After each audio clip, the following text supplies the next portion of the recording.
World টি-20তে ভারতের মুখোমুখি বাংলাদেশ, জয় পেতে মরিয়া মাশরাফির দল।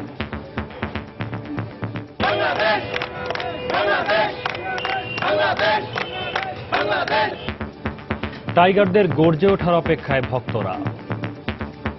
তাসকিন আহমেদ এবং আরাফাত সানিকে যে নিষিদ্ধ করছে, আমরা প্রত্যাশা করব বাংলাদেশ আজকে খেলার মাধ্যমে এটার উপযুক্ত প্রমাণ উপযুক্ত জবাব দিবে। মাশরাফি তার ভালো ক্যাপ্টেন্সি দিয়ে এই ম্যাচটা আমাদের জয় এনে ওনার বিরুদ্ধে যত রকমের কথা হয়েছে ওগুলো যোগ্য জবাব দিবেন। দেশে ফিরলেন আরাফাত সানি। রাজভাই, সোহাগ গাজী সবার অনেকের সাথে হয়েছে, সো এটা নিয়ে আমি কোনো ওয়ারিড না। সবার কাছে এইটুকু চাওয়া যে আমাদের জন্য দোয়া করবো, আমরা যাতে শীঘ্রই আবার আমাদের জাতীয় দল আমি কামব্যাক করতে পারি। দেখছিলেন প্রধান শিরোনাম। সন্ধ্যার সময় সঙ্গে আছি আমি সৌমিত্র শুভ্র এবং আমি ফাহমিদা মৌটুসী। এবার অন্যান্য শীর্ষ সংবাদ।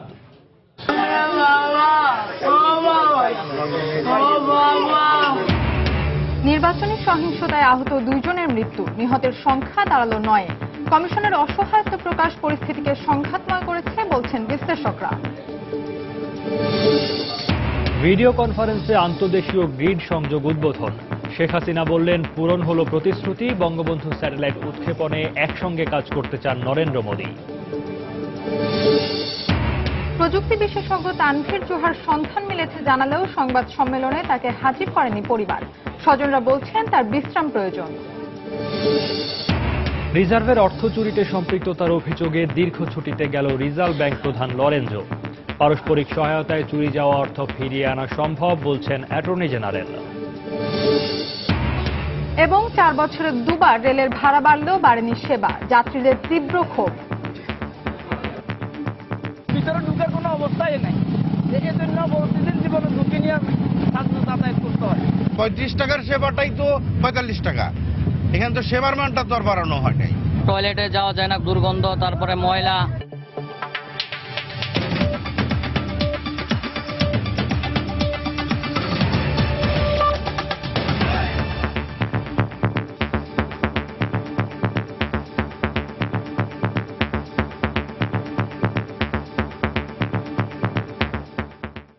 ওয়ার্ল্ড টি-20র খবর।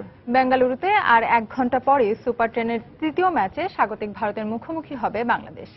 এই ম্যাচকে ঘিরে মাঠের বাইরে ক্রিকেট সমর্থকদের মাঝে আলাদা উত্তেজনা কাজ করলেও বাড়তি কোনো উন্মাদনা নেই বাংলাদেশ দলের ক্রিকেটারদের মাঝে। এমনটাই জানিয়েছেন টাইগার অলরাউন্ডার সাকিব আল হাসান। অন্যদিকে টাইগারদের বিপক্ষে সতর্ক থাকলেও ভারতের চোখ জয় বলে জানিয়েছেন পেসার আশিস নেহরা। মিজানুর রহমান মিন্টুর ক্যামেরায় বিস্তারিত জানাচ্ছেন হুমায়ুন কবির রোজ। এবারের আসরটা দুর্দান্তভাবে শুরু করলেও সেমিফাইনালের স্বপ্ন টাইগারদের সুতোই ঝুলে আছে। এমন বাস্তবতায় ফেভারিট ভারতের মুখোমুখি হবে বাংলাদেশ। যে ম্যাচের আগে মাঠ ও মাঠের বাইরে কিছুটা ছন্দহীন মাশরাফির দল, মরার ওপর খরার ঘা তামিমের অসুস্থতা। তার জন্য ম্যাচের শেষ মুহূর্ত পর্যন্ত অপেক্ষা করবে টিম ম্যানেজমেন্ট। আর শুভগতর জায়গায় দেখা যেতে পারে নাসির হোসেনকে। লক্ষ্য 2007 সালের পর এই আসরে টেস্ট খেলুড়ে দলের বিপক্ষে জেতার। ব্যাটিংটা ওটা যদি আমরা একটু ইমপ্রুভ করতে পারি, আমার কাছে মনে হয় আমরা অনেক বেটার সাইড হব। উইকেটের সাথে অ্যাডজাস্ট করার জন্য যে প্রিপারেশনটা দরকার, আমাদের 2 দিন অস্ট্রেলিয়ার সাথে ম্যাচের আগে 2 দিন প্র্যাকটিসের সুযোগ ছিল, যেটা আমরা কাজে লাগাতে পারছি বলে আমার কাছে মনে হয়। আর যেহেতু উইকেটগুলো খুব একটা ডিফারেন্স হয় না, সো আমাদের জন্য আসলে খুব একটা আমার বলবো না যে প্রবলেমের বিষয়। অন্যদিকে আসরের শুরু থেকে হট ফেভারিটের তকমা পাওয়া ভারত নিজেদের মাটিতে আছে বেশ চাপে। কারণ নিউজিল্যান্ডের কাছে হারের কারণে বাংলাদেশ ও অস্ট্রেলিয়ার বিপক্ষে জিততে হবে তাদের। সেই সাথে নেট রান রেটও ভাবাচ্ছে ধোনির দলকে। এমন অবস্থায় আহত বাগেদের মোকাবেলায় একাদশে পরিবর্তনের আভাস মিলেছে, কারণ স্বাগতিকরা বাংলাদেশের ব্যাপারে খুবই সাবধানী। তাসকিন দলে না থাকলেও বাংলাদেশের বোলিং অ্যাটাক দুর্বল নয়। ওদের বিপক্ষে এশিয়া কাপের ফাইনালেও খেলেছি। দারুণ একটা দল বাংলাদেশ, তাই ওদের হারাতে হলে আমাদের সেরাটা দিতে হবে। গেল অস্ট্রেলিয়া বিশ্বকাপে বিতর্কিত বাংলাদেশ ভারতের ম্যাচের পর থেকেই দু দেশের সমর্থকদের মাঝে একটু বাড়তি উন্মাদনা। সামাজিক যোগাযোগ কিংবা গণমাধ্যমে নানা খবরও হয়ে থাকে চড়া। তাই এই 2 দলের ম্যাচের উত্তেজনার রেণু ছড়িয়ে পড়েছে ভিন্ন আমেজে। কিন্তু সাকিব বলছেন, কোনো যুদ্ধ নয়, এটি শুধু ক্রিকেট খেলা মাত্র। আবেগ খুব একটা এফেক্ট ফেলে মাঠে, এটা আমার বিশ্বাস হয়। আমাদের খেলার ধরনটা একটু চেঞ্জ হচ্ছে অবশ্যই। আগে থেকে অনেক পজিটিভ আমরা চিন্তা করি এবং অ্যাগ্রেসিভ খেলতেও পছন্দ করি। টি-20 ফরম্যাটে বাংলাদেশের কাছে কখনোই হারেনি ভারত। মেলবোর্ন থেকে ঢাকা, ঢাকা থেকে বেঙ্গালুরু, গেল এক বছরে বাংলাদেশ ভারত ম্যাচ মানেই মাঠের বাইরে সমর্থকদের মাঝে যুদ্ধ ভাব। তবে মাঠের ক্রিকেটার সাকিব আল হাসান তা মানতে নারাজ, শুধু বললেন বাংলাদেশ ভারত ম্যাচকে উপভোগ করতে। বেঙ্গালুরুর চেন্নাই স্বামী স্টেডিয়াম থেকে হুমায়ুন কবির রোজ, সময় সংবাদ, ভারত। দর্শক, রাজধানীর শাহবাগে বড় পর্দায় খেলা দেখতে সমবেত হয়েছেন দর্শকরা। এই মুহূর্তে সেখানে আছেন সহকর্মী রায়হান মাসুদ, তার কাছে যাচ্ছি সরাসরি। রায়হান,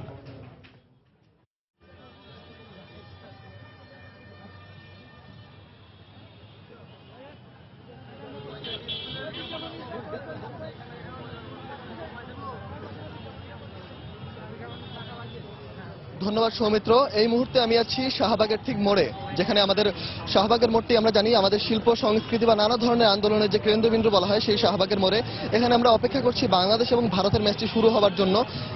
আজ সন্ধ্যায় 8টায় বাংলাদেশ এবং ভারতের মধ্যকার সেই মহা গুরুত্বপূর্ণ ম্যাচটি শুরু হবে। আমরা জানি গত কয়েক বছর ধরে বাংলাদেশ এবং ভারতের মধ্যে ক্রিকেটের যে সম্পর্ক চলছে, তা দু দেশের ক্রিকেট সমর্থকদের মধ্যেই তার একটি উত্তেজনার রেশ বা সেই ক্রিকেটীয় উত্তেজনার একটি পারদ বারবার বেড়েই চলেছে। সেই পারদের রেশ ধরেই আজ বাংলাদেশ এবং ভারতের ম্যাচটি দেখার জন্য শাহবাগের মোড়ে প্রচুর মানুষ জমা হচ্ছে, যারা বিভিন্ন অফিস আদালত থেকে এসেছেন, যাদের অবসর কাটানোর জন্য বা শুধুমাত্র ক্রিকেটকে ভালোবেসে এখানে উপস্থিত হয়েছেন। আমরা জানি বাংলাদেশ ভারতের সাথে এখন পর্যন্ত কোনো টি-20 ম্যাচে জয় পায়নি, কিন্তু এই ম্যাচে ভক্ত সমর্থকদের মধ্যে যে আকাঙ্ক্ষা রয়েছে, সেটি কোনো পরিসংখ্যান বা কোনো ধরনের কোনো অঙ্কের হিসেব না মেনেই তারা বাংলাদেশকে সমর্থন দিয়ে যাবেন বলেই আশাবাদ ব্যক্ত করা যাচ্ছে। আমরা আরো একটু যদি আমরা বলি যে তাসকিন এবং আরাফাত সানিকে নিষিদ্ধ করার পর জনসাধারণের মধ্যে যে অভিব্যক্তি বা যে ধরনের কথাবার্তা আমরা শুনতে পেয়েছি, তা থেকে আমরা জানতে পেরেছি যে তাদের মতে যে বাংলাদেশের এই ক্রিকেটের যে উত্থান, সেই উত্থানকে পছন্দ না করে কিছু চক্রান্তকারী অথবা কিছু ষড়যন্ত্রের ভিত্তিতে তাসকিন এবং আরাফাত সানিকে বাদ দেওয়া হয়েছে। এবং আমরা যে মাঠের খেলায় সেই জবাব দিব, জনগণ সেই ব্যাপারে খুবই আশাবাদী।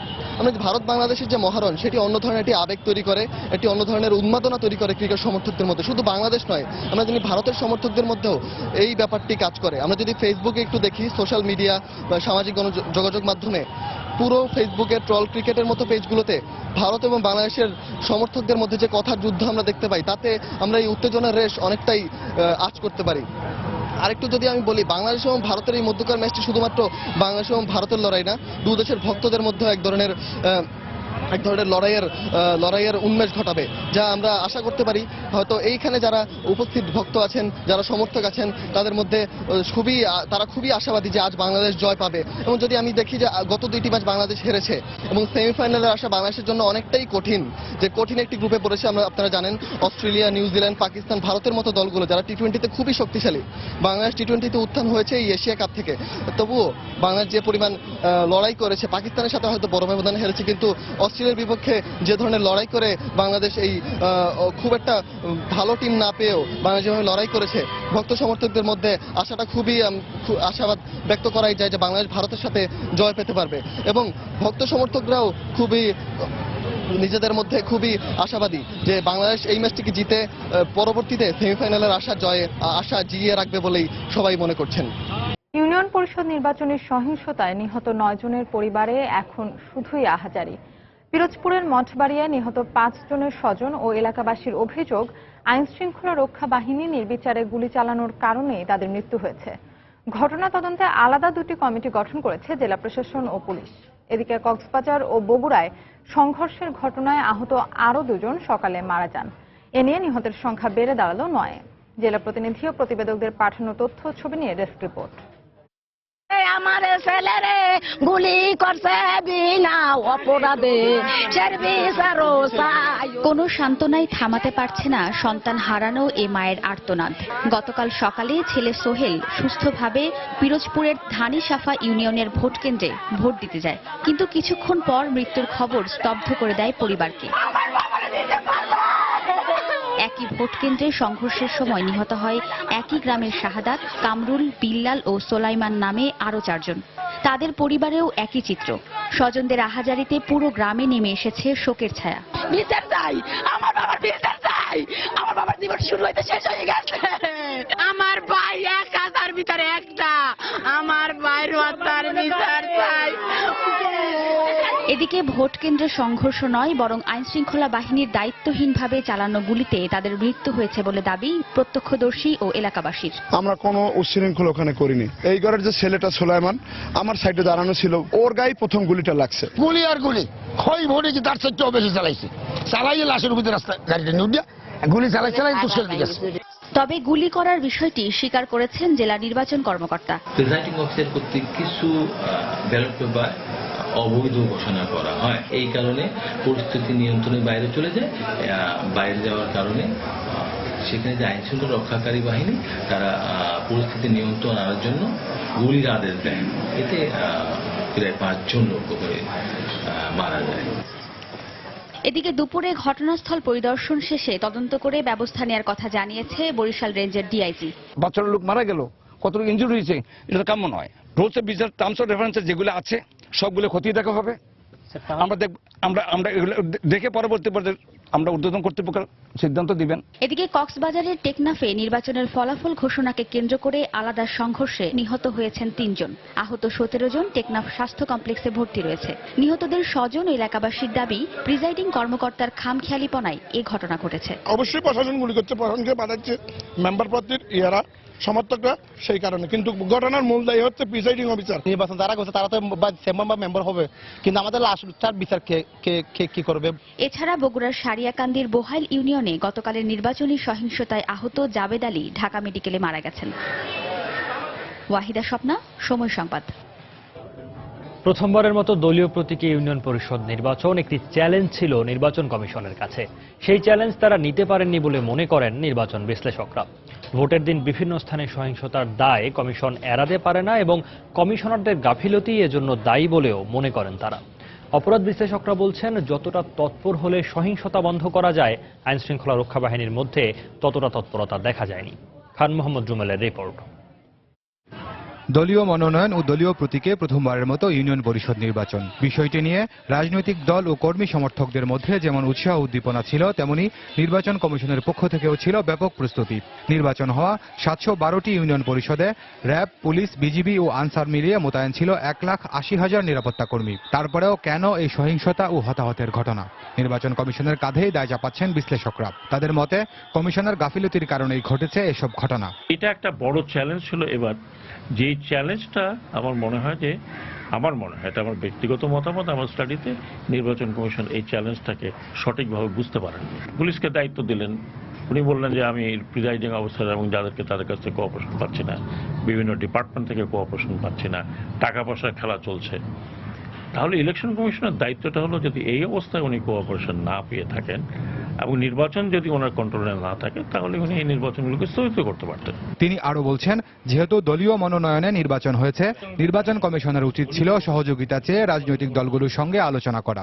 এখন তো এটা দলীয় নির্বাচন, কাজে দলের সাথে তো কথা বলা উচিত ছিল। তাদের কোঅপারেশনের যেমন দরকার ছিল, তেমনি তাদেরকে কোঅপারেশন তাদের কাছ থেকে আদায় করা দরকার ছিল। অন্যদিকে অপরাধ বিশ্লেষকদের মতে, নির্বাচনে জয়ী হতে প্রার্থীদের মরিয়া মনোভাবের কারণেই পেশি শক্তির ব্যবহার হয়, যার ফলাফল এই সহিংসতা। নির্বাচন কমিশন যথেষ্ট শক্তিশালী নয় একটা বিষয়, আর একটা হচ্ছে যে আপনার আইন শৃঙ্খলা রক্ষাকারী বাহিনীর তরফ থেকে যে সহযোগিতা কিংবা তারা যতটা তৎপর হলে, সক্রিয় হলে এই সমস্ত সহিংসতা এবং সন্ত্রাসকে প্রতিরোধ করা সম্ভব, সেটা আমরা দেখতে পাচ্ছি।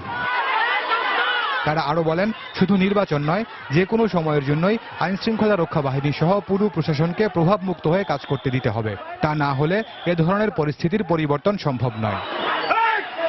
খান মোহাম্মদ রুমেল, সময় সংবাদ, ঢাকা। ইউনিয়ন পরিষদ নির্বাচনের প্রথম ধাপে 74% ভোট পড়েছে বলে জানিয়েছেন কমিশন সচিব মোহাম্মদ সিরাজুল ইসলাম। দুপুরে নিজ কার্যালয়ে তিনি সাংবাদিকদের কথা জানান। এ সময় তিনি আরো বলেন, দায়িত্বে অবহেলার কারণে সাতক্ষীরার এসপি সহ 5 ওসিকে কমিশনে তলব করা হয়েছে। এছাড়া বাতিলকৃত কেন্দ্রগুলোতে দায়িত্বরত আইন শৃঙ্খলা বাহিনীর সকল সদস্যকে প্রত্যাহার করে তাদের বিরুদ্ধে মামলা করতে সংশ্লিষ্ট নির্বাচনী কর্মকর্তাদের নির্দেশ দেওয়া হয়েছে। এছাড়া পর্যায়ক্রমে বাতিল হওয়া সব কেন্দ্রের ক্ষেত্রে একই ব্যবস্থা নেওয়া হবে বলে জানান সিরাজুল ইসলাম। আরেকটি নির্বাচনের কারণে আমাদের প্রাথমিকভাবে যে ধারণাটি পেয়েছি, তাতে প্রায় 74% শতকরা 74% ভোট পড়েছে। নির্বাচন কমিশন এরকম একটি সিদ্ধান্ত দিয়েছেন যে দায়িত্বপ্রাপ্ত পুলিশ সুপার এবং যেই কয়টি উপজেলাতে এইরকম পরিস্থিতির সৃষ্টি হয়েছে সেই ভারপ্রাপ্ত কর্মকর্তাদেরকে মাননীয় কমিশনের সামনে এসে তাদেরকে ব্যাখ্যা করতে হবে যে কেন তাদের এখানে এটি হলো। সংশ্লিষ্ট পুলিশ অফিসার যিনি নিরাপত্তার দায়িত্বে ছিলেন তাদেরকে সাসপেন্ড করার জন্য বলা হয়েছে। সন্ধ্যার সময় আরও থাকছে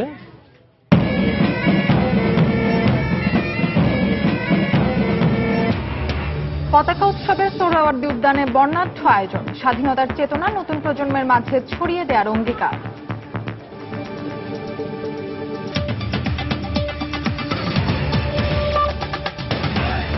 তাই তো সবাই বলে শিল্পাল্লার দিন শেষ, মেগা ডিজিটাল স্কেলে বাংলাদেশ। প্রধানমন্ত্রী শেখ হাসিনা বলেছেন, শান্তিপূর্ণ সহাবস্থান নিশ্চিত করতে পারলে বাংলাদেশ ভারত দুদেশেরই উন্নয়ন নিশ্চিত হবে। এই অঞ্চলের কোনো দেশেরই একার পক্ষে দারিদ্র্যমুক্ত হওয়া সম্ভব নয় উল্লেখ করে যৌথ উদ্যোগের প্রতি গুরুত্ব আরোপ করেন তিনি। সকালে গণভবনে ভিডিও কনফারেন্সে ভারতের ত্রিপুরা থেকে বিদ্যুৎ আমদানি এবং ব্যান্ডউইথ রপ্তানি কার্যক্রমের উদ্বোধন করেন দুদেশের প্রধানমন্ত্রী। ভারতের প্রধানমন্ত্রী নরেন্দ্র মোদী তার বক্তব্যে বঙ্গবন্ধু স্যাটেলাইট স্থাপনে বাংলাদেশকে সহযোগিতার আগ্রহ প্রকাশ করেন। ত্রিপুরা থেকে বাংলাদেশের জাতীয় গ্রিডে যোগ হলো 100 মেগাওয়াট বিদ্যুৎ, আর বাংলাদেশ থেকে 10 গিগাবাইট পার সেকেন্ড হারে ভারতে যাচ্ছে ইন্টারনেট ব্যান্ডউইথ। নিজ নিজ দেশে বসে দুই প্রধানমন্ত্রী আনুষ্ঠানিকভাবে উদ্বোধন করলেন এই কার্যক্রম। দুজনেই এই বিনিময় কার্যক্রমকে অভিহিত করলেন উন্নয়নের নতুন এক মাইলফলক হিসেবে। ভিডিও কনফারেন্সে গণভবন প্রান্ত থেকে প্রধানমন্ত্রী শেখ হাসিনা বলেন, ভারত থেকে বিদ্যুৎ আমদানির মধ্য দিয়ে তার রাজনৈতিক প্রতিশ্রুতি পূরণ হলো। এ সময় দুদেশের মধ্যে আন্তঃযোগাযোগ বাড়ানোর উপরও গুরুত্ব আরোপ করেন প্রধানমন্ত্রী। আমি মনে করি আমাদের এই অঞ্চলে আমরা চাই দারিদ্র্যমুক্ত সমাজ গড়ে তুলতে। এই দারিদ্র্যমুক্ত সমাজ আমরা কেউ একা করতে পারি না, আমাদের যৌথ উদ্যোগ দরকার। আর এক্ষেত্রে অত্যন্ত সাফল্যের সাথে আমরা তা করতে সক্ষম হয়েছি। বরং এখন আমি মনে করি যে আমাদের এই দুই দেশের মানুষ, তারা যারা এখনো দারিদ্র্যের সীমায় রয়েছে, তাদের জীবন মান আমরা যৌথভাবে উন্নত করতে পারবো বলে আমি বিশ্বাস করি। এবং আমরা চাই শান্তিপূর্ণ সহাবস্থান এবং সার্বিকভাবে দুই দেশেরই উন্নয়ন। দুই দেশের প্রধানমন্ত্রী এবং ত্রিপুরার মুখ্যমন্ত্রীর উপস্থিতিতে উদ্বোধনের এই অনুষ্ঠানকে নরেন্দ্র মোদী ঐতিহাসিক ঘটনা বলে উল্লেখ করেন। তিনি বলেন, এ ধরনের দিন পৃথিবীতে খুব কম আসে। जब दुख, दर्द और पीड़ा से भरा बांग्लादेश था, आज बांग्लादेश नई ऊंचाइयों की ओर जा रहा है। तब भी हम कंधे से कंधा मिला करके অতীতের যে কোনো দুঃসময় ভারত যেভাবে বাংলাদেশের পাশে ছিল, সামনেও ঠিক একইভাবে আমরা বাংলাদেশের পাশে থেকে কাজ করতে চাই। প্রতিবেশী দেশ হিসেবে দুই দেশের এই সম্পর্ক পৃথিবীর জন্য এক দৃষ্টান্ত। জল, স্থল এবং নদী প্রতিটি ক্ষেত্রে যেভাবে আন্তঃযোগাযোগ ব্যবস্থা তৈরি হয়েছে, ঠিক একইভাবে বঙ্গবন্ধু স্যাটেলাইট উৎক্ষেপণেও ভারত সরকার বাংলাদেশের সঙ্গে কাজ করতে আগ্রহী। जल में हम आपके साथ जुड़े हैं। ত্রিপুরার পালাটানা থেকে বিদ্যুৎ আমদানিতে প্রতি ইউনিটে খরচ পড়বে 6.5 টাকা। প্রাথমিকভাবে 5 বছরের জন্য এই চুক্তি করা হয়েছে। আর ইন্টারনেটের ব্যান্ডউইথ রপ্তানি করে বছরে প্রায় 9.5 কোটি টাকা আয় করবে বাংলাদেশ। এসবের বাইরে বাংলাদেশ ভারত ক্রিকেট ম্যাচও উঠে আসে মোদির বক্তব্যে। দুদলকেই শুভেচ্ছা জানান ভারতের প্রধানমন্ত্রী। আর ভারতের জনগণকে হোলি উৎসবের শুভেচ্ছা জানান প্রধানমন্ত্রী শেখ হাসিনা। बांग्लादेश और भारत T20 का मैच आज है। मैं दोनों टीमों को बहुत बहुत शुभकामनाएं देता हूं। मोदी आपको मैं होली की शुभकामनाएं। শাহ আলী জয়, সময় সংবাদ, ঢাকা। দেশের রেলপথ যাত্রীদের জন্য যেন দুঃসহ বর্তমানের এক প্রতিচ্ছবি। উন্নত বিশ্বের সেবার দিক দিয়ে যখন জনপ্রিয়তার শীর্ষে পৌঁছেছে রেল ব্যবস্থা, বাংলাদেশে তখনও 73% যাত্রী নামমাত্র সেবা পাচ্ছেন না। আসন সংকট, ভাঙাচোরা জানালা, ফ্যানলাইট না থাকা, টয়লেট সমস্যা সহ নানা অভিযোগ রেলযাত্রীদের। বিশ্লেষকদের মতে রেল কর্মকর্তাদের একাংশের লুটপাটের কারণে আজও নিশ্চিত হয়নি যাত্রী সেবার মান। রেল নিয়ে মাহমুদ রাকিবের 3 পর্বের ধারাবাহিকের আজ দেখুন প্রথম পর্ব। ছবি তুলেছেন বাবুল হোসেন। স্টেশনে থামতে যাত্রীদের ট্রেনে ওঠার এই নিরন্তর প্রচেষ্টা। কোনো মতে ঠেলে ঠুলে ট্রেনে এক পা রাখতে পারলেই যেন বিজয়। এরপর নির্দিষ্ট গন্তব্যস্থলে ট্রেনের বাইরে ঝুলে যেতেও প্রস্তুত এই যাত্রীরা। দেশের প্রায় সব রুটে রেলের চিত্র এখন এমনই। গত 4 বছরে 2 বার ভাড়া বাড়লেও বাড়েনি যাত্রী সেবার মান। শুনতে অবাক মনে হলেও দেশের বিভিন্ন প্রান্ত থেকে ছেড়ে আসা লোকাল ট্রেনে সর্বোচ্চ বগির সংখ্যা মাত্র 4টি। ফলে কাঙ্ক্ষিত সেবার মান না পেয়ে নিরুপায় হয়ে এসব যাত্রীরা রেলে চলাচল করছেন জীবনের ঝুঁকি নিয়েই। ভিতরে ঢুকার কোনো অবস্থাই নেই, এই জন্য প্রতিদিন জীবনের ঝুঁকি নিয়ে যাতায়াত করতে হয়। এত ভিড়ের মধ্যে কি যাতায়াত করা যায়? আর ট্রেনের মাত্র 2টা বগি দিয়েছে, এর আগে যদি 4-5টা যদি দিত তাহলে কি এত কষ্ট হইতো? ট্রেনে কোনো টাইমের শিডিউল নাই। 35 টাকার সেবাটাই তো 45 টাকা, এখানে তো সেবার মানটা তো আর বাড়ানো হয় নাই। সিট ছেঁড়া ভাঙ্গা, টয়লেটে যাওয়া যায় না, দুর্গন্ধ, তারপরে ময়লা, পানি নাই। ফ্যান এবং লাইটের যে কানেকশন গুলো, ওগুলোর অবস্থা খুবই খারাপ, প্রতিটা তারের জোড়াগুলো খোলা। বাংলাদেশ যাত্রী কল্যাণ সমিতির মতে স্বাধীনতার পর দেশের সব সেক্টরে উন্নতি হলেও রেলের ক্ষেত্রে হয়েছে তার উল্টা। রেলের গতি কমেছে, বগি কমেছে, কিন্তু যাত্রী কমেনি, যাত্রী বরঞ্চ বেড়েছে। যাত্রী সেবার মান উন্নয়নের ব্যাপারে কোনো গবেষণার চাল নেই। স্বাধীনতার পর থেকেই রেলপথের উপরে ইনভেস্টমেন্ট সবচেয়ে কম। এইগুলো যদি পর্যায়ক্রমে স্বাধীনতার পর থেকে আস্তে আস্তে নেওয়া হতো তাহলে আমরা কিছু সুফল এখন পেতাম। দুর্ভোগের কথা স্বীকার করে তার সমাধানে এ মাসের শেষের দিকে ভারত ও ইন্দোনেশিয়া থেকে প্রায় 300 নতুন বগি আসছে বলে জানালেন বাংলাদেশ রেলওয়ে কর্তৃপক্ষ। যেহেতু অতীতে রেলকে অবজ্ঞা করা হয়েছে, সেই জন্য সেবার মান কাঙ্ক্ষিত পর্যায়ে বাড়ে নাই। ক্যারেজগুলো অত্যন্ত পুরাতন, রিপ্লেস করা দরকার, কিন্তু আমাদের হাতে ক্যারেজ নাই। ইন্দোনেশিয়া থেকে 150টা যাত্রীবাহী ক্যারেজ পেতে যাচ্ছি। ভারত থেকে আমরা 120টা যাত্রীবাহী ক্যারেজ সংগ্রহ করতে শুরু করেছি। বিশেষজ্ঞদের মতে ভাড়া না বাড়িয়ে বরং দুর্নীতি, লুটপাট ও অযোগ্য লোক নিয়োগ বন্ধ করা গেলেই যাত্রী সেবা নিশ্চিত হবে দেশের সবচেয়ে সাশ্রয়ী ও ঝুঁকিমুক্ত যোগাযোগ ব্যবস্থা রেলওয়েতে। মাহমুদ রাকিব, সময় সংবাদ, ঢাকা। আবার ইউনিয়ন পরিষদ নির্বাচনের খবর। প্রথম ধাপে দেশের 36টি জেলার 712টি ইউনিয়ন পরিষদের মধ্যে 694টির ফলাফলে আওয়ামী লীগ বিপুল ব্যবধানে এগিয়ে আছে। আওয়ামী লীগ 553টিতে, বিএনপি 42টিতে, জাতীয় পার্টি 5টি, জাসদ 3টি ও স্বতন্ত্র 84টিতে বেসরকারিভাবে নির্বাচিত হয়েছেন। দেশে এবারই প্রথম স্থানীয় সরকারের সর্বনিম্ন স্তরের এই নির্বাচন দলীয় প্রতীকে অনুষ্ঠিত হল। প্রথম ধাপে দেশের 36টি জেলার 101টি উপজেলার 712টি ইউনিয়ন পরিষদে নির্বাচন হয়। এসব এলাকায় মোট ভোটার 1,19,40,741 জন। নির্বাচনের নিরাপত্তায় 1,80,000-এরও বেশি আইনশৃঙ্খলা রক্ষাকারী বাহিনীর সদস্য দায়িত্ব পালন করেন। সারা দেশে 56টি কেন্দ্রে ভোট গ্রহণ স্থগিত করা হয়েছে বলে জানিয়েছে নির্বাচন কমিশন।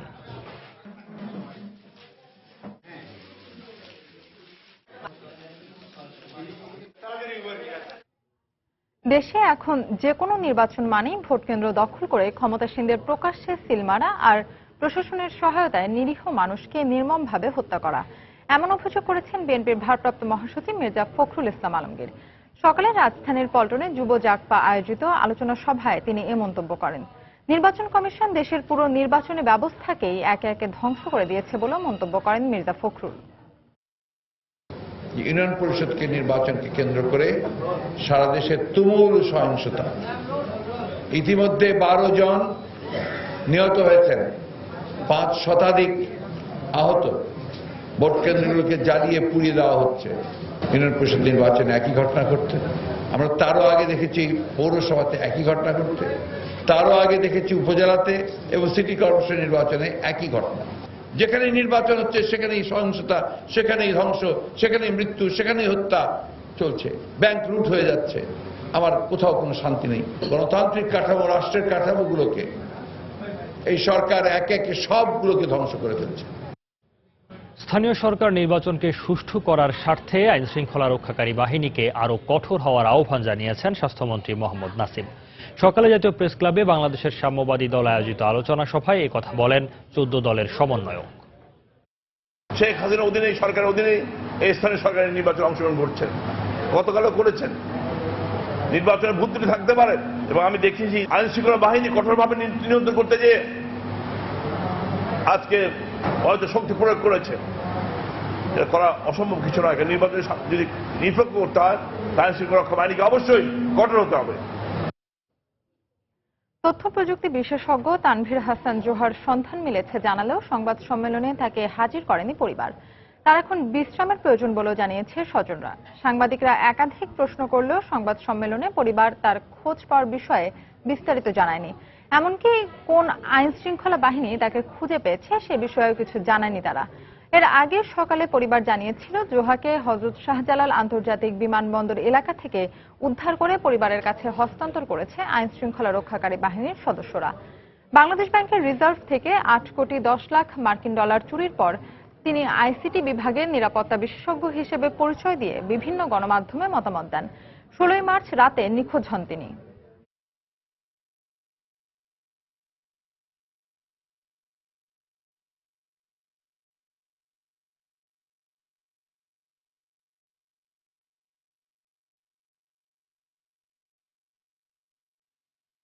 আনুমানিক রাত 1টা থেকে 2টার মধ্যে তানভীর হাসান জোহাকে আমরা পাই।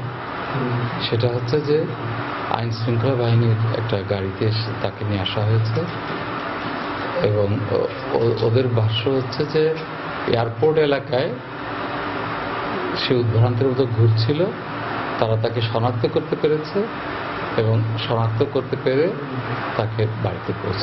তার শারীরিক সুস্থতা আমাদের কাছে আগে কাম্য, তো তার জীবনের জন্য যখন আমরা উদ্বিগ্ন, এখন আমি চাই যে সুস্থ হয়ে উঠুক।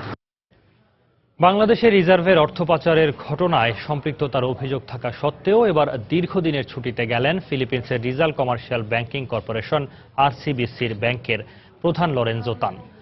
ব্যাংকটির পরিচালকদের বোর্ড সভায় এ ছুটি অনুমোদন দেওয়া হয়েছে। সিনেটের ব্লু রিবন কমিটির প্রথম 2 দফা শুনানিতে বাংলাদেশ ব্যাংকের রিজার্ভ পাচারের ঘটনায় আরসিবিসির প্রধান লরেনজো তানের বিরুদ্ধে অভিযোগ তোলেন ব্যাংকটির জুপিটার শাখার সদ্য বরখাস্ত ব্যবস্থাপক মায়া দেগৈতো।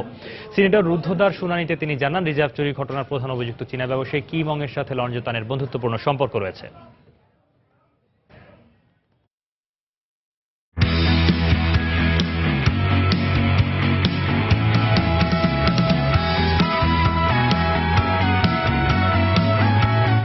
দর্শক, বাংলাদেশ ভারত ম্যাচের টস অনুষ্ঠিত হচ্ছে, সরাসরি চলে যাচ্ছে বেঙ্গালুরুর চিন্নাস্বামী স্টেডিয়ামে। What are you going to do? We like to ball first. And why is that? Last match we have seen that ball is holding a bit and later on ball coming nicely onto the bat. And once again I think this is a high chasing ground, so we better to ball first. You've had some spirited games in the last 2 games. Do you feel the team's getting better with confidence? Yeah, obviously I think we had a quite reasonable match last one. Hopefully we'll fight it out tonight as well. All right, do you have any changes from the last game? Yeah, only one change.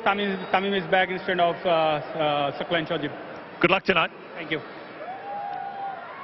MS, if you had won the toss, what would you have done? We're looking to bowl first also. Looks like a tacky wicket and maybe a bit of dew later on. But this is one surface that I feel will remain good. Maybe the first few overs after that should be. We've seen the pitches turn a fair bit over in India. Do you think this one's going to turn a lot tonight? Well, it depends. If there's a bit of moisture, it may turn.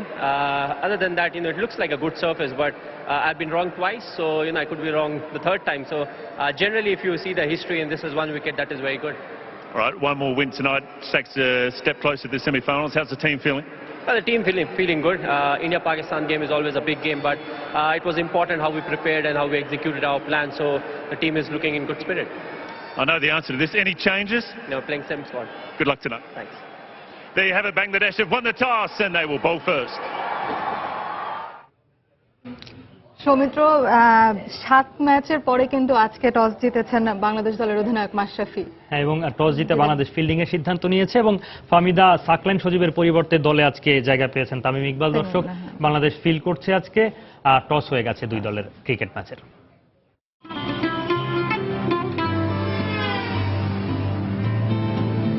আমাদের খেয়াল রাখার জন্য ধন্যবাদ। দেশটাকে এগিয়ে নেবার জন্য ধন্যবাদ। কেউ না বুঝলেও আমরা বুঝি, প্রতিদিনের জীবনে একটু ধন্যবাদ সবারই পাওনা। আর তাই সকল গ্রাহকের জন্য রবি নিয়ে এলো ধন্যবাদ প্রোগ্রাম, যেখানে সবার জন্য থাকছে কিছু না কিছু। রবি। সন্ধ্যার সময় আরো থাকছে। ব্রাসেলসে হামলার প্রধান সন্দেহভাজন নাজিম পুলিশি অভিযানে গ্রেফতার। নিহতদের স্মরণে দেশে দেশে চলছে শোক পালন। মার্কিন নাগরিকদের ইউরোপ ভ্রমণের সতর্কতা জারি।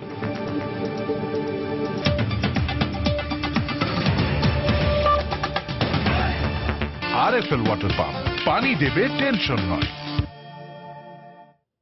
পারস্পরিক আইনি সহায়তার আওতায় রিজার্ভ ব্যাংক থেকে চুরি যাওয়া অর্থ ফিলিপাইন থেকে ফেরত আনা সম্ভব বলে মনে করেন রাষ্ট্রের সর্বোচ্চ আইন কর্মকর্তা অ্যাটর্নি জেনারেল মাহবুবে আলম।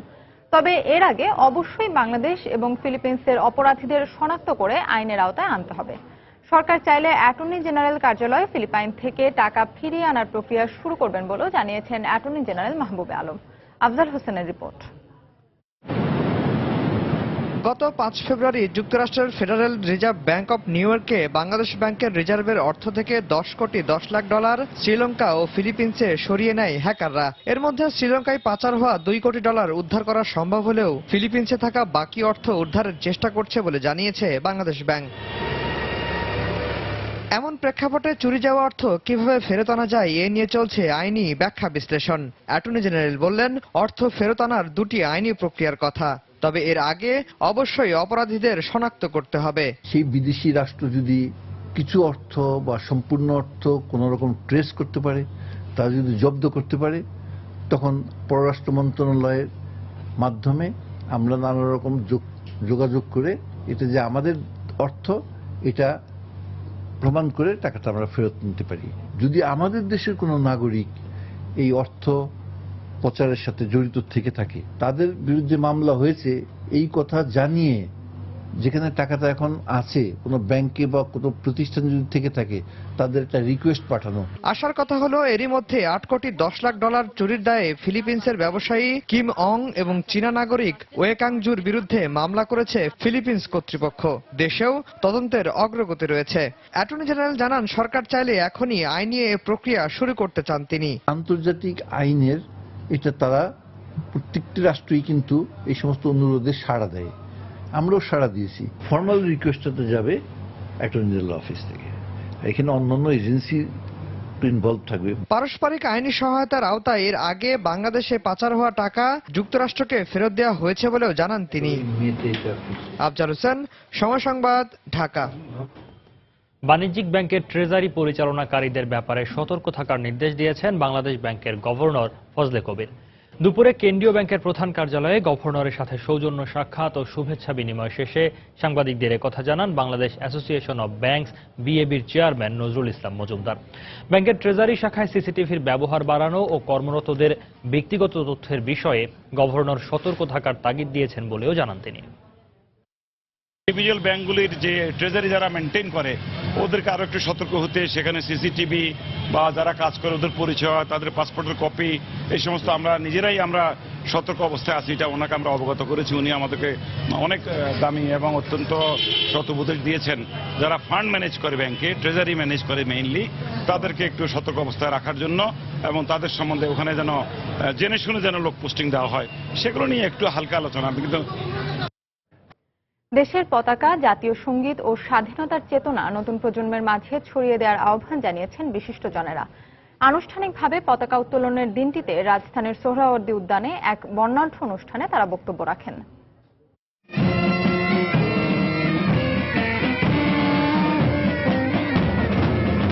স্বাধীনতার মাসে জাতীয় পতাকার উৎসব। বিভিন্ন স্কুলের ক্ষুদে শিক্ষার্থীদের নিয়ে উৎসবের শুরুতেই র্যালিতে অংশ নেন বিশিষ্টজনেরা। র্যালির পরই শুরু হয় জাতীয় পতাকার ইতিহাস আর স্বাধীনতা নিয়ে আলোচনা। শিক্ষার্থীদের জাতীয় পতাকা তৈরির সময়কার ঘটনা তুলে ধরেন পতাকার ডিজাইনার শিবনারায়ণ দাস। বাংলাদেশ বললে পশ্চিম বাংলাও বোঝায়, একটি বিভ্রান্তি দেখা দেওয়ার আশঙ্কা থাকে।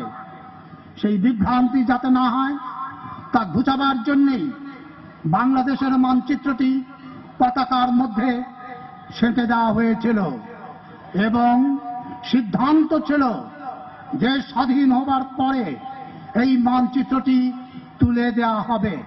পরে অন্যান্য আলোচকরা বলেন, ইতিহাস বিকৃতি ঠেকাতে নতুন প্রজন্মের কাছে মুক্তিযুদ্ধের সঠিক তথ্য তুলে ধরতে হবে। সোহরাওয়ার্দী উদ্যান, এখানে গভীর ষড়যন্ত্র করে শিশু পার্ক করা হয়েছিল। উদ্দেশ্য ছিল আমাদের স্বাধীনতার ইতিহাসকে ভুলিয়ে দেওয়া।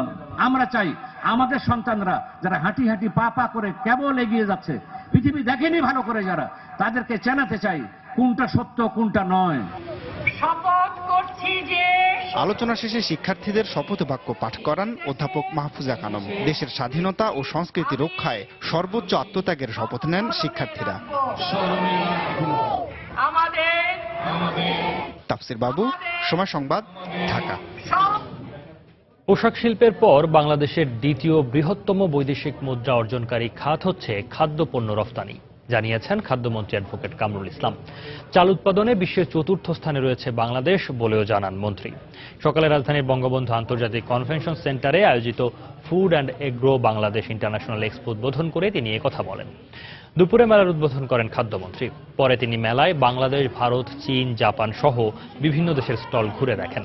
আগামী ২৬ মার্চ পর্যন্ত প্রায় ২৫০ স্টলে খাদ্য, কৃষিজাত, পোলট্রি, কৃষি উপকরণ সহ বিভিন্ন মেশিনারিজ প্রদর্শিত হবে।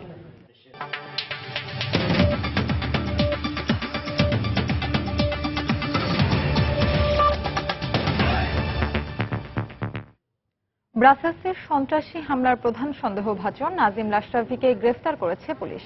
বুধবার ব্রাসেলসের আন্ডারলেক এলাকায় অভিযান চালিয়ে তাকে গ্রেফতার করা হয় বলে জানায় স্থানীয় গণমাধ্যম। এর আগে ওই ঘটনায় জড়িত নাজিম সহ আরও 2 আত্মঘাতী হামলাকারীর পরিচয় প্রকাশ করে বেলজিয়াম।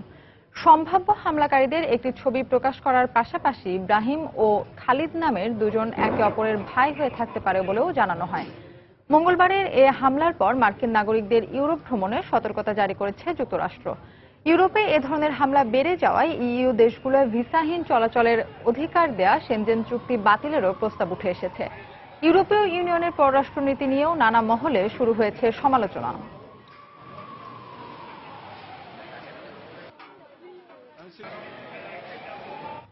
ব্রাসেলসের ভয়াবহ সন্ত্রাসী হামলার ঘটনায় নানা কর্মসূচির মধ্য দিয়ে বেলজিয়ামের প্রতি সহমর্মিতা জানিয়েছে বিশ্বের বিভিন্ন দেশ।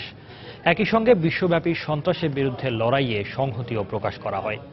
ফ্রান্স, ব্রিটেন, জার্মানি সহ কয়েকটি দেশে গুরুত্বপূর্ণ স্থাপনায় বেলজিয়ামের পতাকার রঙে আলোকসজ্জার পাশাপাশি মোমবাতি প্রজ্বলন ও পুষ্পাঞ্জলির মাধ্যমে হামলায় নিহতদের প্রতি শ্রদ্ধা জানান হাজারো মানুষ।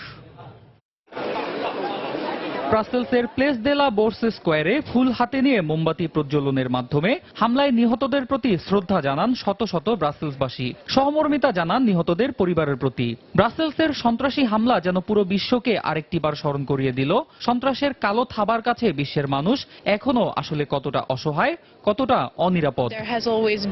আমাদের সবসময় মনে হতো সন্ত্রাসী হামলা মোকাবেলার জন্য আমরা প্রস্তুত নই। প্রায় মনে হতো খারাপ কিছু ঘটতে যাচ্ছে।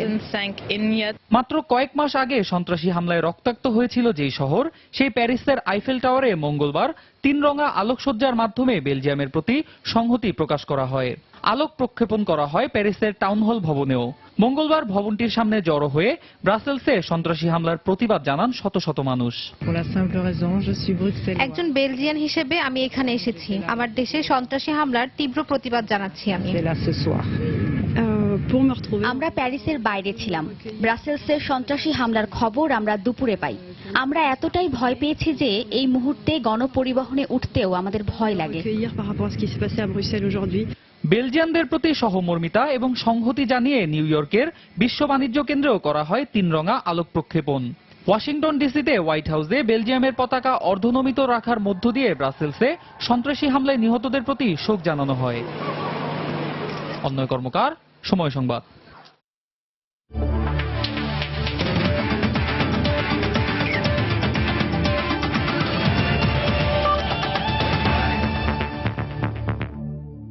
দেশে ফিরে এসেছেন জাতীয় ক্রিকেট দলের স্পিনার আরাফাত সানি। ত্রুটিপূর্ণ বোলিং অ্যাকশন ধরা পড়ায় সাময়িকভাবে আরাফাত সানিকে নিষিদ্ধ করে আইসিসি। আসরে খেলার আশা শেষ হয়ে যাওয়ায় আজ দেশে ফেরেন তিনি। তবে বোলিং অ্যাকশন সূত্রে আবারও আন্তর্জাতিক